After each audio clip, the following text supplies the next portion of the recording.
Hello, नमस्कार वहिनी. कोण बोलतंय? कोण बोलतोय त्याच्यापेक्षा काय बोलतोय ते जास्त महत्वाचं आहे. म्हणजे ते ताई,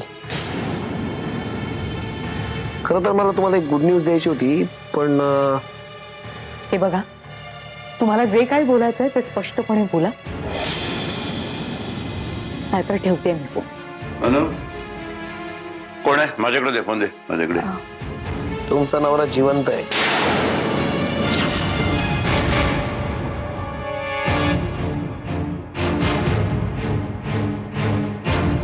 काय? तुम्ही? Yes, he is very much alive. Satyajit Mudholkar is very much. कुठे आहेत ते? कुठल्या हॉस्पिटलमध्ये आहेत? म्हणजे मी आता तिथे जाऊन. हॉस्पिटलमध्ये? मी कुठे म्हटलं ते हॉस्पिटलमध्ये?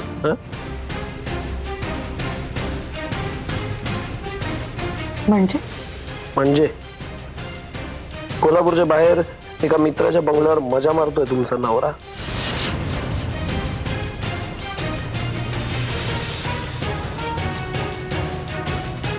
तो जिवंत आहे कारण त्याचा अपघात कधी झालाच नव्हता.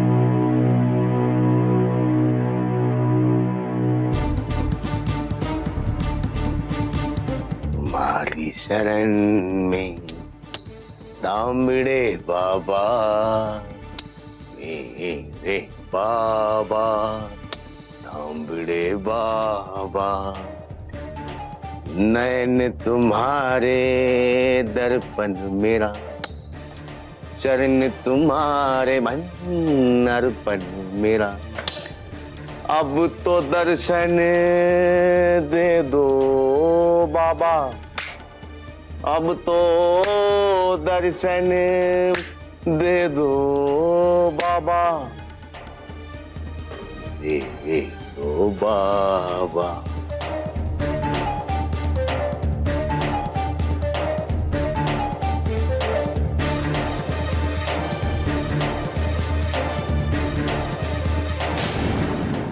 मी सकाळी 7 वाजता पोहोचतोय रत्नागिरीला.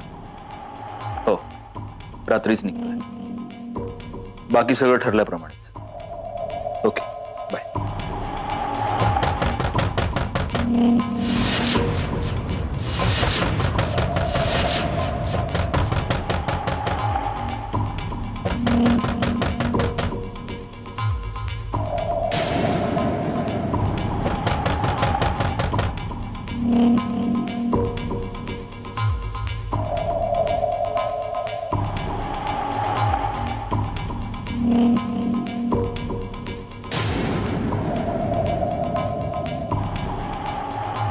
सत्यजित, तू सुखरूप आहेस. माझा विश्वास होता तुला काही होणार नाही. तू आणि माझा विश्वास इतका टकला तू असूच शकत नाही. मला माहित होतं तुला काहीही झालेलं नाही, पण मग का केलंस तू हे सगळं? सत्यजित, जगासाठी नाटक केलंस ठीक आहे, पण मला तरी विश्वासात घ्यायचं होतं. सांग ना, का केलंस तू हे? मावशी, माझं आणि सत्यजितचं बोलणं झालंय. त्याचा सगळा प्लॅन रेडी. तो उद्या परत इथे येईल. उद्या रत्नागिरीच्या एका प्रायव्हेट हॉस्पिटलमधून आपल्याला फोन येईल. सत्यजित तिथेच ऍडमिट झालेला असेल आणि त्यानंतर मी वहिनींना घेऊन तिकडे जाईन आणि उद्या संध्याकाळपर्यंत फक्त सत्यजित नाही तर वहिनी आणि शुभ्रा सुद्धा इथे तुझ्या घरी परत आलेले असतील. साखर पडू तुझ्या तोंडात.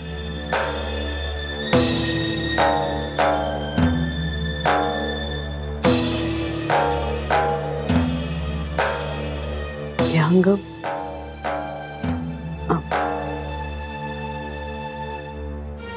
म्हणजे मला ना खूप अपराधी असल्याचं वाटतंय. असं वाटतंय की आपल्याच माणसांच्या भावनांशी खेळतोय आपण. मावशी, पण यातून जे साध्य होतंय ते किती छान आणि मोलाचं आहे.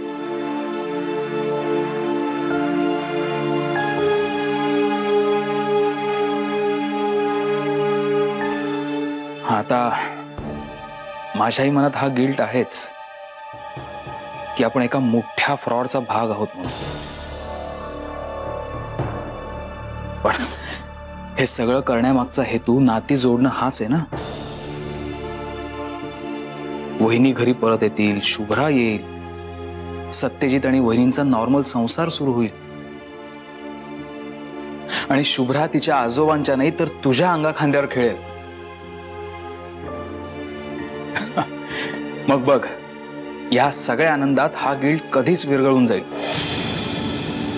आणि बघ ना, आपल्याला जे साध्य करायचंय ते साध्य करण्यासाठी देव सुद्धा कधी कधी आपली तत्व बाजूला ठेवतो.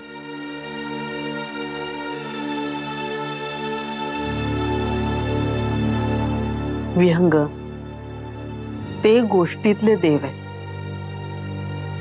आपण जिवंत माणसं आहोत. आणि आपण ज्यांना फसवतोय ती आपली माणसं आहेत. अरे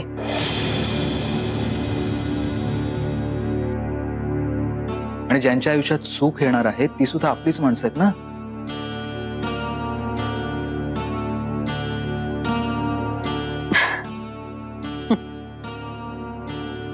तसंही प्रत्येक गोष्टीसाठी आपल्याकडे समर्थन असतंच. आता हे सगळं सुरळीत पार पडू दे म्हणजे झालं. पडेल. सत्यजितनी सगळं सेटिंग करून ठेवलंय. त्यामुळे आता तू शांतपणे जाऊन झोप. उद्या तुझ्या दारात सुख चालत येणार आहे. त्याचं स्वागत करायला फ्रेश राहायला नको.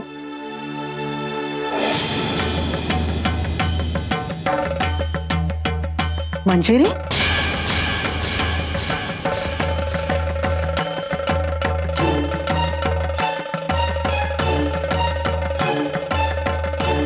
सत्यजित कुठे आहेत भाऊजी?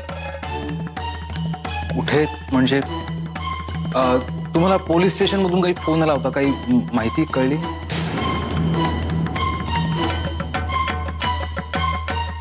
हे कुठे आहेत? वहिनी, तुम्ही असं का विचारताय? भाऊजी, तुमच्याबद्दल माझ्या मनात खूप आदर आणि खूप जिव्हाळा होता. पण त्या सगळ्याला आता चढा गेलाय. आता निदान खोटं बोलून माझ्या नजरेत आणखी पडू नका प्लीज.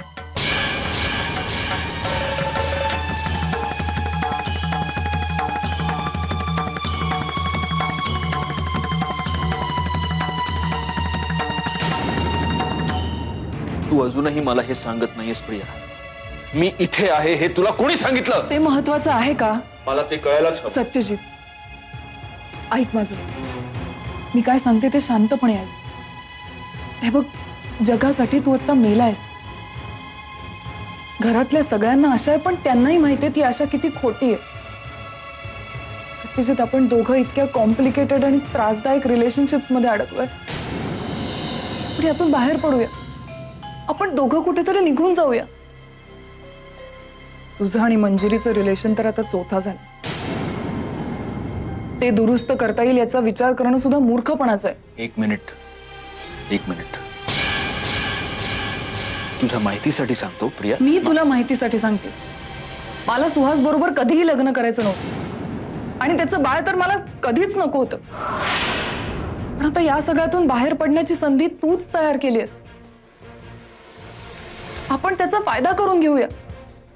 सत्यजित, आपण एक नवीन आयुष्य सुरू करूया. आपण दोघं कुठेतरी लांब निघून जाऊया, सुखाने राहूया. Shut up okay. तुझ्या आणि सुहासच्या नात्याबद्दल मला काही बोलायचं नाहीये, पण माझं आणि मंजिरीचं नातं, ते नातं मातीमोल करण्यासाठी आता आणखी कुठली नीच पातळी गाठणार आहात तुम्ही?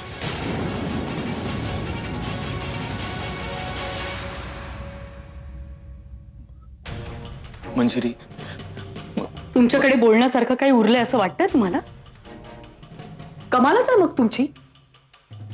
माझ्या आईचं मरण सुद्धा मी माफ केलं असतं सत्यजित, पण तुम्ही हा जो नीचपणा केलात ना, त्याला माझ्याकडून कधीच माफी नाही मिळणार. मंजिरी, मी हे सगळं खेळणं वाटते ना मी तुम्हाला? तुम्हाला वाटेल तेव्हा वाटेल तसं तुम्ही खेळू शकता. एक मिनिट ऐकून घेशील का माझं? स्वतःवर आवाज चढवण्याचा हक्क तुम्ही केव्हाच गमावलाय सत्यजित. पुन्हा जर माझं नाव घेतलंच ना तर याद राखा, तुमचं पाप पकडलं गेल्यावरही तुम्ही हाच कांगावा करत राहिला की तुमच्या हातून घडली ती फक्त चूक होती. हिच्याबद्दल तुमच्या मनात तसं काही नाहीये, पण हिच्याच बरोबर मिळून तुम्ही इतकं मोठं कारस्थान रचलत सत्यजित. मंजिरी, तू समजतेस तसं काही नाहीये. अगं प्रियाला सुद्धा नव्हतं माहिती या सगळ्या प्लॅन बद्दल. हा माझा प्लॅन होता. प्रिया, तू तरी सांग ना हिला आता. मंजिरी, सत्यजित प्रिया, ऐक, प्रिया, प्रिया. ते हे तमाशे बघण्यापेक्षा मला मरण आलेलं जास्त बरं आहे. मंजिरी, मंजिरी प्लीज थांब. म्हणजे सत्यजित, प्रिया, ऐक, प्रिया.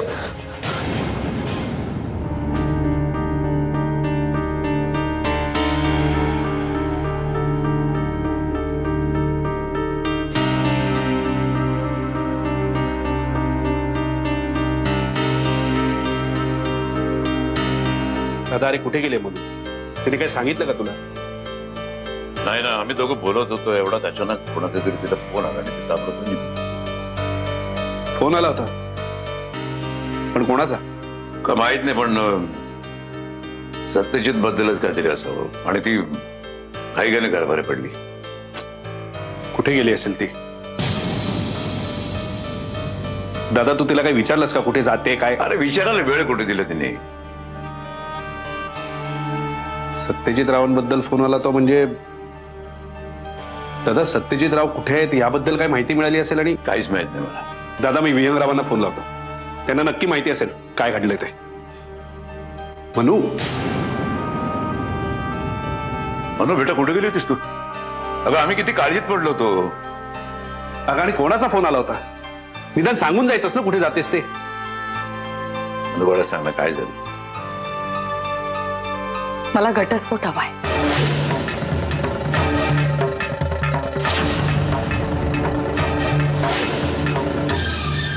मनू, अगं काय बोलतेस तू? मला घटस्फोट हवाय.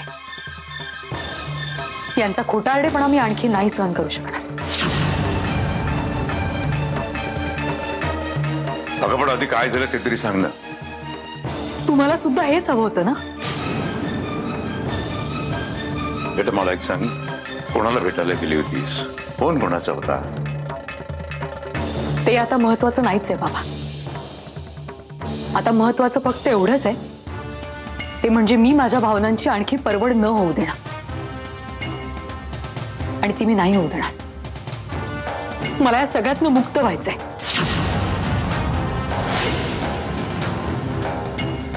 मला घटस्फोट हवाय.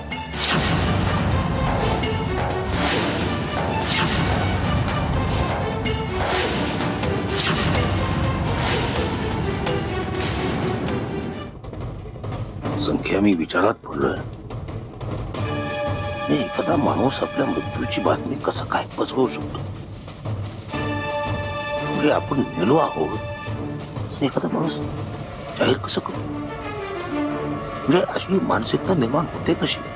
याच्याबद्दल आम्ही मनपूर्वक विचार करतो. त्यामुळे तुम्ही म्हणाल पण तुमच्या पाठीमागे लोकांचं काय? खास करून आमच्या मंजिरी वहिनींचं काय? तर भाकरा नांगल धरण फुटल्यासारख्या बदा रडल्या असतील. काय करावं त्या बाई? आम्ही रडलो संख्येत, खूप रडलो, नाही मुकून रडलो आम्ही. पण आमचे अश्रू, आनंद अश्रू कॅटेगरीत मोडले गेले. अर्थात आनंदच झाला होता, मुधोळकरने असं का केलं संख्ये? अजयराव सांगत होते ना की त्याला त्याच्या बायको बरोबर पळून जायचं होतं म्हणून. चिंतन कमी पडतं संख्ये, इथपर्यंत आम्हाला माहित होतं. पण आता असं वाटतं की तुम्हाला चिंतन या शब्दाचा अर्थ माहित. आधी अर्थ माहित करून घ्या आणि मग चिंतन करा. कुणाच्या बोलण्यावर विश्वास ठेवायचा आणि कुणाच्या बोलण्यावर नाही, एवढं जर तुम्हाला कळत नसेल तर स्वतःच्या केसांनी गळफास लावून आत्महत्या करा. मना तिकडे खपा. आमच्या सेवेतून तुम्हाला बडतर्फ करतो आम्ही. एका बाईसाठी मुधोळकर असं करेल असं मला अजिबात वाटत नाही. बरोबर हुशार माणूस आहे हो. एका बाईसाठी तो असं नाही करू शकणार. तिथे काहीतरी मोठं कारण आहे. काहीतरी मोठा गेम आहे संख्ये. शोधा संख्ये शोधा. काय गेम आहे ते शोधा.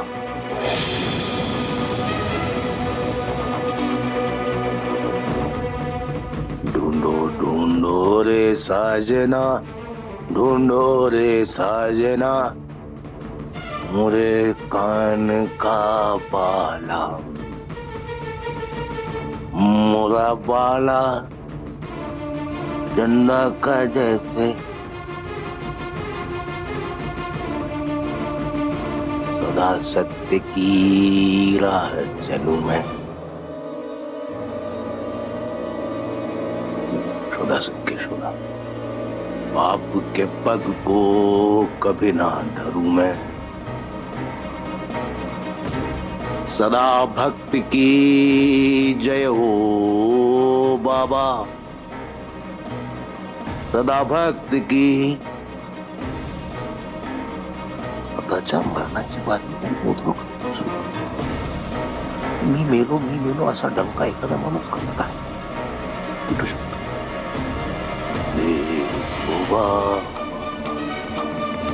तुम्हारी शरण.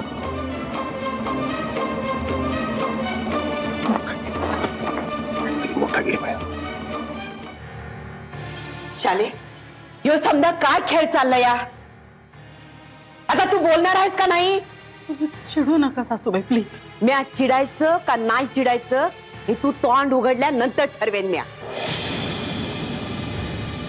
मला सांग, काल रातच्याला मंजिरी इथं कशा पाय आलती.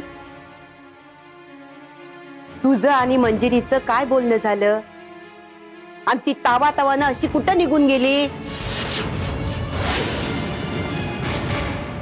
शाले, म्या तुला विचारती.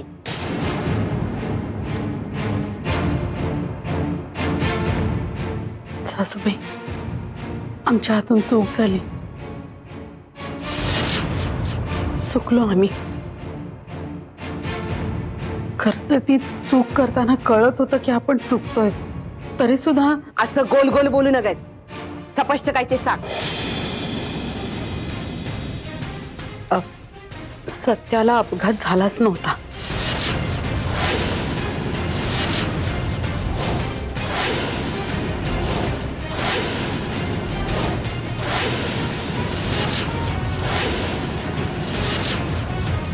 काय वहिनी, एवढं मोठं खोटं.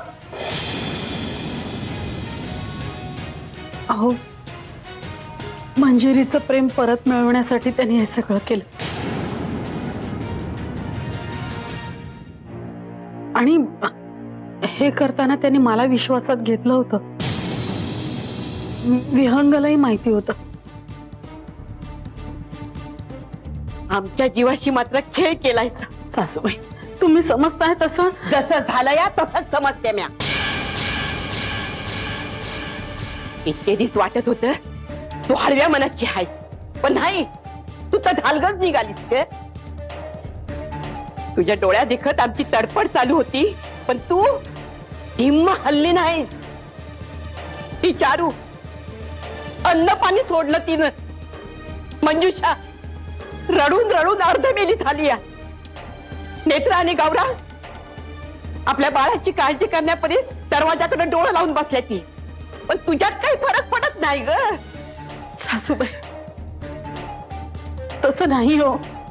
मी मान्य करते माझा दोष आहेच. आईचा यात काय बी दोष नाही.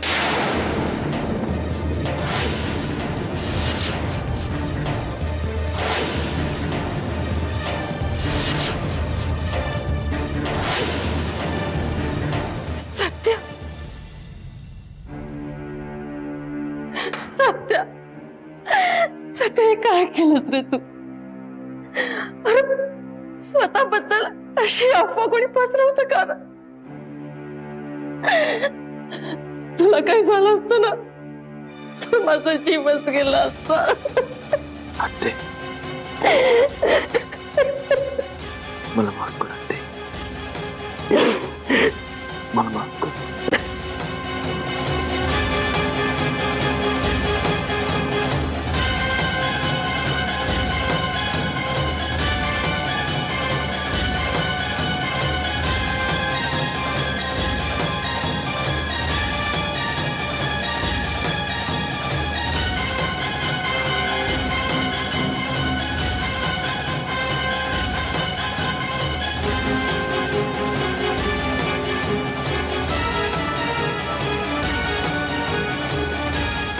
अच्छे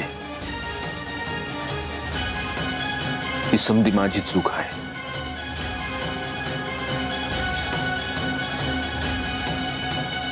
पण मी हे सगळं का केलं ते शांतपणे ऐकून घे, समजून घे, आणि जमलं तर मला माफ